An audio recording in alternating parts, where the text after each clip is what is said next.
माथे पर भी चोट आई थी। अब यक्षित को अपनी गलती का एहसास हो रहा था, क्योंकि जाने अनजाने में ही सही, लेकिन उसने वन्या को बहुत सुना दिया था। वह कैसे भूल गया कि वन्या ने उसकी जिंदगी में उसकी खोई हुई खुशियाँ उसे वापस की है। वह वन्या को पास गया और उसके गाल को सहलाते हुए उसे जगाने लगा, पर वन्या थी कि उठने का नाम ही नहीं ले रही थी। यक्षित एक मेड से पूछने लगा, वन्या ने खाया कब खाया है? मेड सिर झुकाकर जवाब देती है, सर, मैडम ने सुबह से पानी तक नहीं पिया है। मैंने उन्हें खाने के लिए एक दो बार कहा भी, पर उन्होंने साफ मना कर दिया कि ये कहकर कि जब तक वेद बाबा का चेहरा नहीं देख पाऊंगी वो कुछ भी खाएगी नहीं। यक्षित को अब बहुत पछतावा हो रहा था। वह दोबारा वन्या को सिर पर हाथ रखता है तो वह बुखार से तप रहा होता है। वन्या के हाथ बिल्कुल लूज थे। उसके मतलब थे ये था कि वह बेहोश हो चुकी थी। उसकी तुरंत उसे गोद में उठाया और अपने कमरे की तरफ ले जाने लगा। अपनी माँ को इस तरह हालत में देख कर वेद रोने लगा। वह रोते रोते युवावन के से बोला, तातू, माँ को क्या हो गया? युवावन से गोद में उठाकर यक्षित के कमरे की तरफ ले जाते हुए कहा। उसके आंसू को पोंछते हुए बोला, बेटा, आप टेंशन मत लो, आपकी माँ अभी ठीक हो जाएंगी। ओके? वेद ने अपनी नम आंखों से आहिस्ते से हाँ में सिर हिला दिया। यक्षित ने डॉक्टर को कॉल कर दिया था, इसलिए थोड़ी ही देर में वह वहाँ पहुँच गई। उन्होंने वन्या के चेकअप किया और बताया, सर, मैंने बेहोश हो गई है। इनकी बीपी की काफ़ी डाउन है। आई के गेस इन्होंने काफ़ी देर से कुछ खाया पिया नहीं है। फीवर भी काफ़ी तेज है।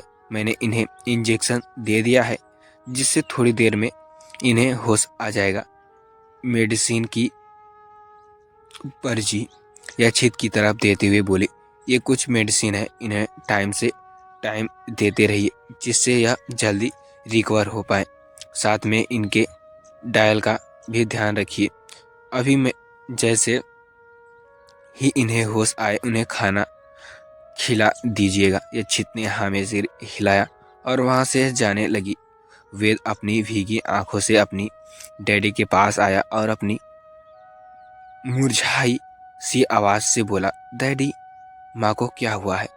वो कब तक ठीक होंगी?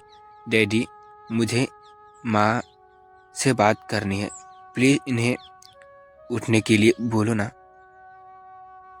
अब आगे अपने बेटे की बात सुनकर यक्षित वेद को अपने गोद में भरकर उसके सिर को चूमते हुए बोला, बेटा, आप टेंशन मत लो, आपकी माँ बहुत ही जल्दी ठीक हो जाएंगी और फिर आपके साथ बातें भी करेंगी।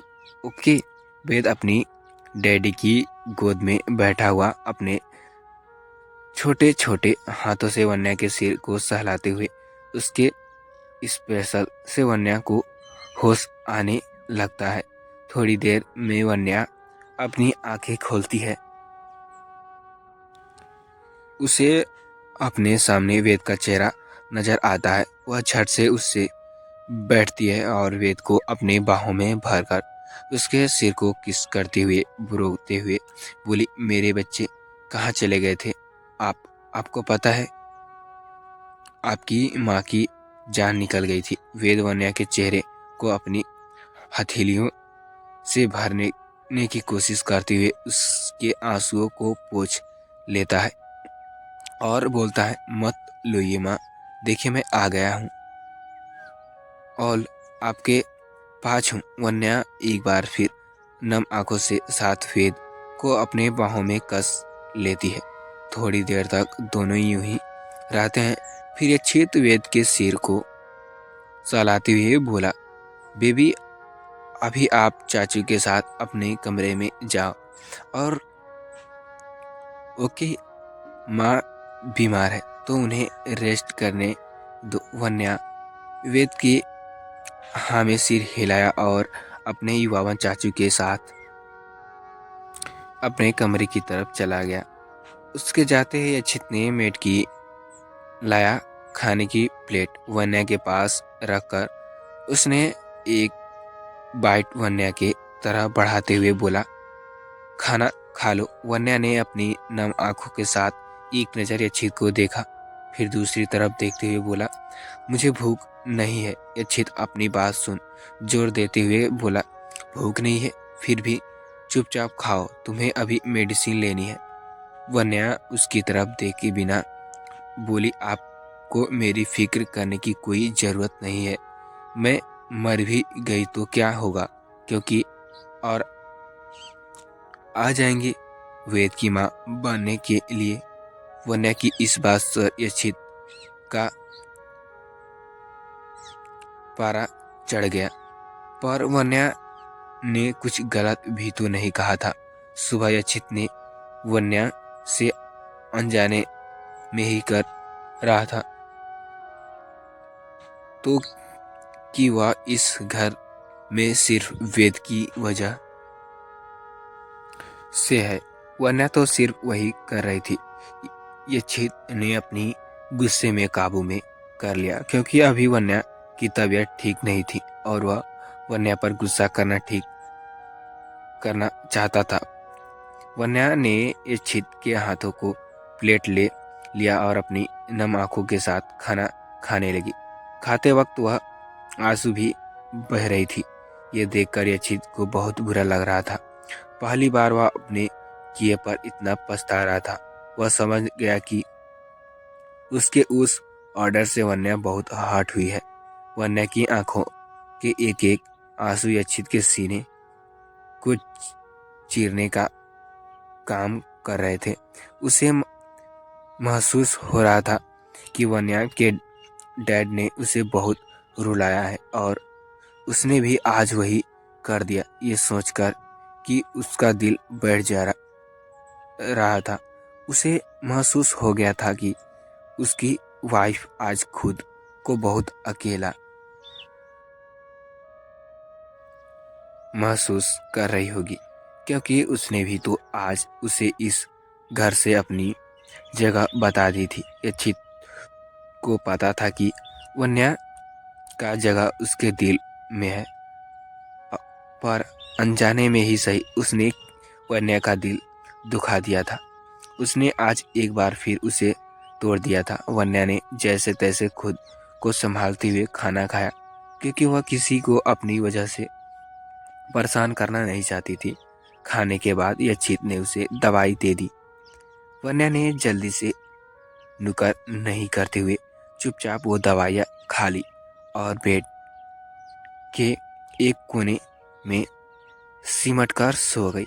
उसने ये खामोशी अक्षित को बहुत चुभ रही थी। उसकी वजह से आज वेद का दिल टूट गया था। यह सोचकर ही वह पागल सा हो गया था। उसने एक नज़र सोती हुई वन्या को देखा और वॉशरूम में फ्रेश होने के लिए चला गया। जब वह वापस आया तो वन्या को देखते हुए उसके बगल में बैठ गया। उसने उसके चेहरे को ध्यान से देखा, जिससे आंसुओं की लकीरें बन गई थी। उसने आहिस्ते से वन्या का हाथ अपने हाथों में लिया और उसे चूमते हुए बोला, आई एम सॉरी वाइफी, आज मेरी वजह से तुम्हारी ये हालत है। पहले मुझे माफ़ कर दो, मुझसे बहुत बड़ी गलती हो गई। फिर उसका ध्यान उसके माथे पर लगी चोट पर गई। उसने टाइम से वेस्ट न करते हुए तुरंत फर्स्ट एड बॉक्स लाया और उसके माथे पर ऑर्नामेंट लगाने लगा। यह लगते ही उसे तेज जलन हुई और नींद से ही हालत में ही उसकी हल्की आह निकल गई। उसे थोड़ी देर देखने के बाद वह उसके बगल में लेट गया। वन्या जानबूझकर एक दम किनारे सोई थी ताकि वह अक्षित की पहुंच से दूर रहे। अगली सुबह अक्षित की जब आंखें खुली तो उसने अपने साइड में देखा तो वन्या वहां नहीं थी। वन्या अक्षित के जगाने से पहले उठ गई थी और वॉशरूम में फ्रेश होने के बाद वेद के कमरे में चली आई थी। उसके वॉशरूम की तरफ देखा तो वह वहां भी नहीं थी। वह फ्रेश होने के लिए वॉशरूम में चला गया। फिर थोड़ी देर बाद बाहर आकर वह अपने तेज जिस से चला गया। वन्या वेद के बेड के पास बैठकर उसके सिर को सहलाने लगी। वन्या ने आज नुवे ब्लू कलर की एक सिंपल सी साड़ी बीस पहनी हुई थी जिसमें वह काफी खूबसूरत लग रही थी। वेद को सहलाते संभालते कब से उसे आंख लग गई वन्या को पता ही नहीं चला। थोड़ी देर तक वह वहीं वेद के पास ही सोई। वन्या की नींद तब खुली जब वेद अपने छोटे छोटे हाथों से वन्या की गाल पर थपकी देने लगा। मम्मा उठो, वेद की प्यारी सी। तो फ्रेंड्स मैं ऐसा करता हूँ ये भी स्टोरी आपको अच्छी लगी होगी। तो फ्रेंड्स स्टोरी आपको अच्छी लगी होगी तो फ्रेंड्स चैनल पर नया है तो चैनल को सब्सक्राइब करके बेल आइकन को ऑल पे प्रेस कर दें ताकि कोई भी वीडियो नोटिफिकेशन अपडेट आपको सबसे पहले मिले। तो फ्रेंड्स चलिए मिलते हैं नेक्स्ट बार में, तब तक के लिए बाय। स्टोरी कैसी लगी कमेंट करके जरूर बताना। तब तक के लिए बाय। ऐसे ही अपना प्यार बनाए रखिए। Thank you so much.